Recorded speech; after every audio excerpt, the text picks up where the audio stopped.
The other day was asked for my profession. On the drop-down menu there wasn't an option for still dreams of being a rock god. But there was one for journalist and there was one for broadcaster. And it got me thinking, what am I? Am I a journalist? Broadcaster? I think the answer, at least to me, is obvious. First and foremost, I'm a live broadcaster. I work for the BBC's national radio stations and I help out on TV when I have to. It'll never catch on. For me, nailing the story, getting to the people at the centre of it, filming it so beautifully the pictures melt in front of you, is not part of my job. It's part of my job perhaps, but success, as far as my bosses are concerned, is when I'm live on air and broadcasting. Mojo, for me, is all about live. You can have the world's greatest story, but if you're shouting it from the inside of a lead-lined box, or using the Windows phone, nobody can hear you. So I'm going to concentrate on streaming. It's funny to see so much excitement about streaming because broadcasters have actually been using it for years. The clue is in the name of my radio station, Radio 5 Live. Most of my broadcasts have been done on streaming for the last 6 years or so, and it's now really simple for us to broadcast by streaming live on TV as well. Let's go live back to Calais. Nick Garnett is there, our reporter. Nick, good morning to you. I know you've been there all morning. Just describe... Just going to pause that for a second. We got video on that. Was it at night? It wasn't at night. I must say, I get really... let's go live back to Calais. Nick Garnett is there, our reporter. Nick, good morning to you. I know you've been there all morning. Just describe to us what you've seen. There's a delay. There are hundreds and hundreds of lorries parked up on the roads around Calais this morning. Now, I get very jealous of seeing some of the beautiful rigs that exist today. I've been looking out in the exhibition hall. But I can't stop thinking that some of them are so complicated that it's stretching things to call them mobile. Here is mine. One single 3G SIM card, a pair of Apple earphones, a splitter from eBay which cost £3, and a £40 personal mic bought off Amazon.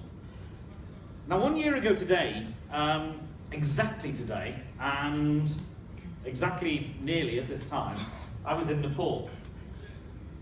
And I was live on Periscope.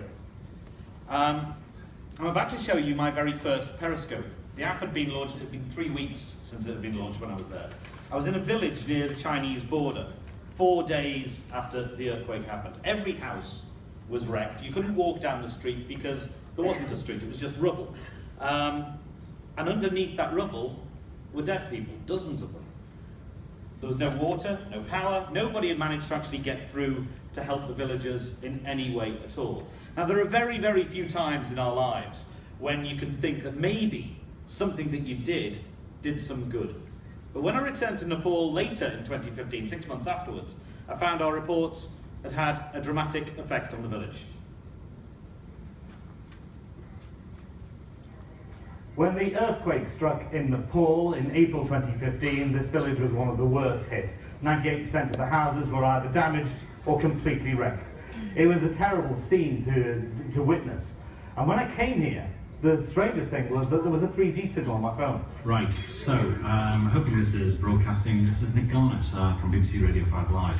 And I'm just going to show you an image of just how much devastation there is in this village as I'll pan around. It's absolutely wrecked. Now the locals here tell me they haven't had any aid through. People are asking me on Twitter why I'm able to broadcast this. For some reason, I don't know why, the 3G network around here is very strong. Anyway, I'm going to leave it now because I need to keep the battery. After BBC came here, the Thailand people came here and started to give the treatment. And after the news, people started came here and they gave the house to rebuild their houses. They give medicines, they give food. If you see the village was totally destroyed, charities may be helped, but the government is never helped. They will never see our village. Only news they will see here, but the government never helped. The reason why the Periscope was so shaky was because I was shaking. Because what I was seeing, I was revealing as I saw it for the very first time. So it wasn't me doing a very carefully orchestrated walk and talk and doing what reporters always do. I was seeing it and my arms were shaking. So was it down, that result, the Thai army coming, was it down to my Periscope? Had the Thai army been secretly following me on Twitter, keen to know what the North of England reporter for BBC Radio 5 Live was up to, and had spotted my scope on their timelines? I'd love that to be true, but it's highly unlikely. With me in the village was one of my colleagues, BBC reporter Richard Galpin. Now, while I was doing my live radio and Periscope, he was busy filming the same scenes. His piece was on the 10 o'clock news that night. Now, my Periscope was watched by 151 people. Richard's piece on the 10 o'clock news that night was watched by 6 million people. 6 million people on the night, and hundreds of thousands more who watched it and continue to watch it on the BBC News website, which acts as an archive of most pieces that go on news bulletins. So 151 versus 6 million. Admittedly, it got 19,000 replays, but if that's what you're after, then you get an awful lot more hits if you put it on YouTube. So, is streaming on Periscope or Facebook just about numbers? That is a really interesting one. You'll hear people say that it's not. It's about the experience, it's about engagement, it's about the quality of viewing. That in a fragmented world where we have so many platforms around us, that it's really up to us to post on as many different platforms as we possibly can before the news story is utterly, totally out of date because we're still trying to do different platforms all the time. To which I'd say to those people that they're wrong. It is all about the numbers. And just in case you think that was all down to Periscope just being 3 weeks old, this Tuesday I broadcast the findings of the Hillsborough inquests live on the radio. The results of the inquests into the deaths of 96 football fans was a massive story in the UK.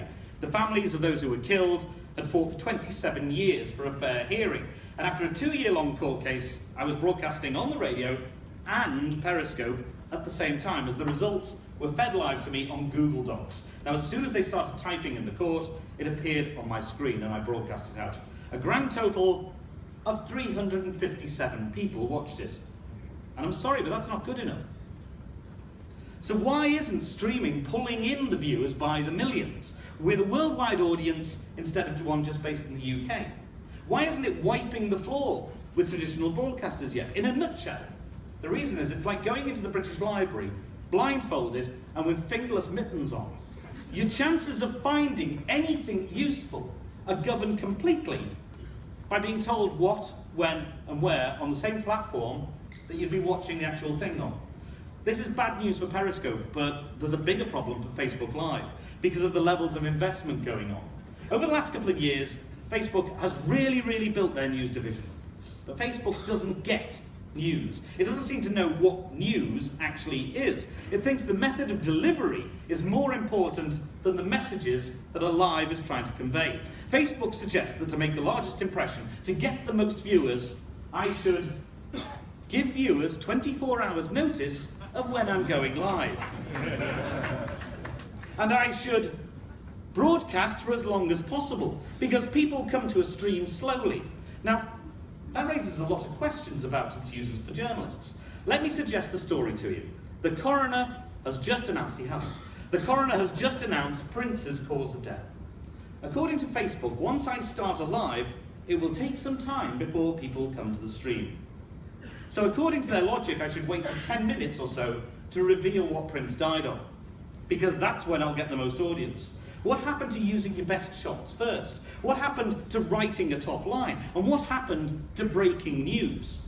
The idea of me knowing what I'm going to be doing in 24 hours' time from now is a pipe dream, and that's why I love the job. Telling people that I'm going to go live and do a live in 24 hours' time is not news, it's a press release. What's more, even when you do publicise it, you don't get much traction. I did a Facebook Live from the memorial service for the Hillsborough victims the day before yesterday. I pushed it like hell. It was on the BBC News website. 20,000 people tuned in for part of it. Part of it. A maximum at any one time of 7,000 people were on at any one time for less than 90 seconds average.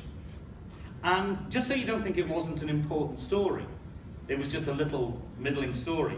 My wife, who's also a reporter, wrote a 6,000-word text piece on the BBC News website. It's been read by more than 500,000 people with massive retention figures. People stayed with the story and went all the way through it.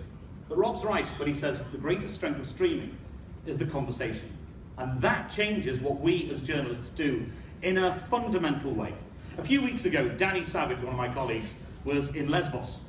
He did a Facebook Live using the BBC News Facebook account, and as a side issue, there's all sorts of problems there as well. But this was an amazing conversation with the viewers.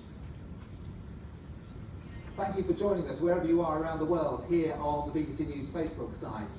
Hello from Kurdistan. I know there's people joining us from all over the UK. Sarah's asked a question. Why are the migrants not being stopped before they leave the Turkish mainland? Hello from Indonesia. People joining us there. The question is, how will the EU distinguish the real refugee and economic migrants and the short time and then send them to Turkey? Wendy, hello. How can Greece cope with this as they have their own problems? Ellie, hello. How long can Lesbos and the other islands withstand the onslaught of refugees pouring into a country that is so weak economically? Now that was a very successful broadcast, 250,000 views, but until I went looking for it, I didn't know it was there. Perhaps there needs to be a listings magazine for Facebook and Periscope. Radio Times. After all, if we follow what Facebook wants, we'd have 24 hours actually to get it printed, wouldn't we, beforehand? Incidentally, in my Facebook Live, where I was answering questions about the worst sporting disaster in British history, where a group of bereaved families had overturned the British establishment and the judicial system in a landmark case that had taken them 27 years to get to this point, the most popular question I was asked was from people who wanted me to say hello to them. Okay, time very quickly just to change tack and talk gadgets. If there's one thing that degrades the whole streaming experience, it's not a poor signal, it's poor sound. Yeah. This is the Rode Video Mic Me, nice windshield, shame it's an analog connector on it. It's pretty good as a rifle mic though, and a lot better than the internal one. This one is another microphone I use often. This is the Shure MV88. Very nice sound. It's stereo too, if that's what's important to you. Build quality is good as well. Obviously, the problem with that is that it's no good for Android. And then there are another couple. That is a iRig Mic HD, which is a bit prone to wind noise and a rattle on the actual metal on there, but it's quite nice as well. And it's a lightning connector. And that's the iRig Pro as well, which is one that I use an awful lot. In closing, what I'd say is that streaming isn't going to go away. We'll move towards mobile networks that are geared more towards streaming than they are towards the spiky, stuttering performance that we get at the moment. We all know that our phones are the Swiss Army knives of our lives, capable of anything we can imagine now and in the future as well. And of course, Facebook Live and Periscope have a future, but they need to work out if they're really interested in news or if they really are just a way to check what Justin Bieber has done with his hair. Thank you very much indeed.